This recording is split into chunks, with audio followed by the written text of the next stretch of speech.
kind of pressure. You see what I'm saying? Oh, there's a lot of pressure in this world, you know. I didn't even mean to say that whole thing. I don't know what came over me. You know, I can't help the way I talk to people, you know. I think there's something wrong with me. I'm even seeing one of these psychopathologists, you know what I'm saying? Yeah, you know what I'm saying. What are they called? Yeah, that's a psychopath. So what are you answering me for, snapperhead? I know what I'm saying. Why don't you turn your teeth in backwards and bite your throat? Do us all a favor, right? So I go into him, I go, you know, Doc, I gotta be honest with you. I'm having a hard time making friends. You fucking prick. Can you help me? So he sends me for a physical, right? I figure, okay, I could use a little checky, you know. So I walk into the doctor's office, the nurse comes over, she goes, give me a cup of urine. I go, you take cream and sugar? Maybe a donut with that? So now I'm waiting a half hour. She finally sends me into the doctor. What does he do? He sticks a finger up my ass. I go, hey, Doc, this ain't no social call. And he starts juggling my kuyans. I go, and that ain't free. Back off. And then he starts saying, well, give me a cup of urine. I go, what is it with you people? You think I can't do this? Go ahead, stand back. How far? And I hosed them down. Nobody tells me what to do, not even me. I've always been like that, you know, pressure all my life. Doctors, the second I was born, the doctor smacked me in the ass. I looked at him, I said, hey, Doc, you got a fucking problem. And then you know what they do the second you're born? They throw you in a nursery with like 30, 40 kids you never seen before in your life, right? So I'm laying there bored out of my mind.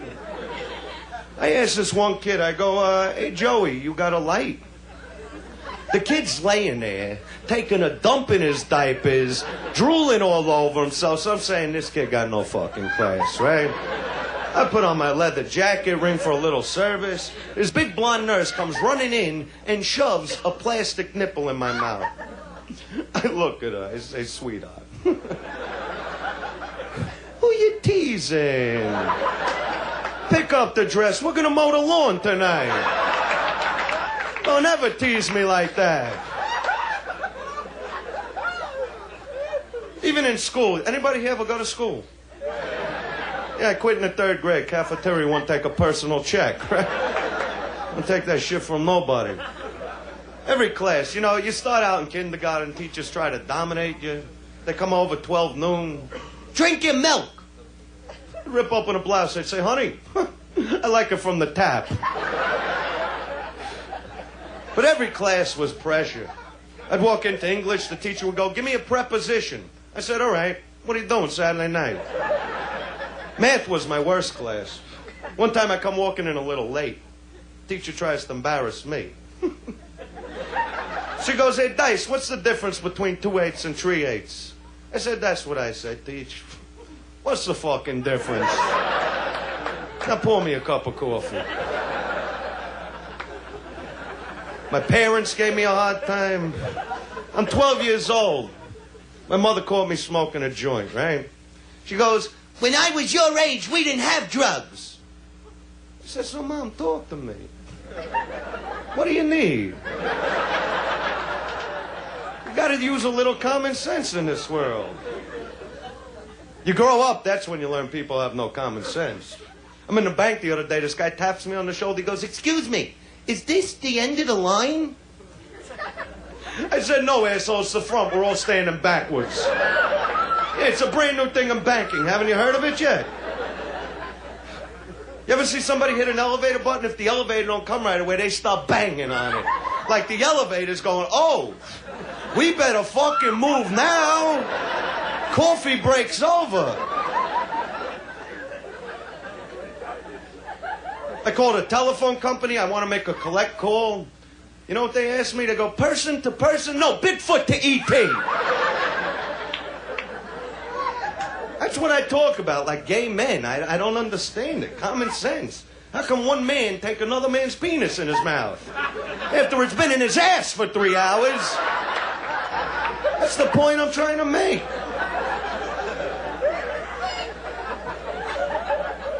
I'll stick to women. Call me crazy, you know? I just broke up with this fat tub of shit. First time I brought it to my house, I had to butter her hips to get her through the door. She used to come to me like every 3 weeks. I just dropped 30 pounds. Here, from your belly to your ass, honey. Only girl I ever met that sat down in shifts, you know what I'm saying? She also had hair on her back. That I liked, you know. I mean, you can meet 100 good-looking women, but a chick with hair on her back, once in a lifetime, you know? Think of those warm winter nights. She used to let me braid it. I'd take her to the beach in the summer, put her belly up, watch people try to kick her back into the water. She wasn't bad, I don't know. I met her on a blind date. You ever go on a blind date and actually wish you were blind? But I figured I'd take her out. She had class, right? The first date, I stopped at a red light. She got out of the car, peed on the tire. I thought it was cute, you know. I got out the other side, peed on the other tire, right? From 10 feet away, she ain't showing me up, it's my car. So anyway, I bring the Hindenburg into the restaurant, pull up a half dozen chairs, make her comfortable. Because I can't eat with one cheek on the ground, you know? And she's going, oh, this isn't fat, it's cellulite. I said, it's what? She goes, no, you see, there are certain foods that have chemicals in it, and they go into the pores of the skin. Honey, it's fucking blubber. Whatever it is, lose 150 pounds of it, all right? I don't need my head doing aerobics between her thighs. You see what I'm saying? So anyway, the waiter walks over. He takes one look at it. He goes, what are you having, miss? She goes, I guess I'll have the lobster. I said, honey, guess again, okay? Yeah, let's start with the kennel ratio and work it from there, you know? Women love to diet. They don't stop. They're always on diet till you take them out. You know, once you got them in the restaurant, they chain themselves to the tables. You can't get them out of there, right? They're shoving breadsticks in their pocket on the way out. So you take them out, you spend $35, $40 plus tire wear. And what do you get at the end of the night? A kiss on the cheek. Hey, fellas, let's face it. We could get that from our wives. Come on. Don't think I'm putting women down. You know, I like to talk about women because women are cute, you know? They got a lot of cute quirks. Like, why is it when a girl goes to the bathroom, they take their pocketbook? What, they shit in the bag? They take a pocketbook and an extra girlfriend, you know?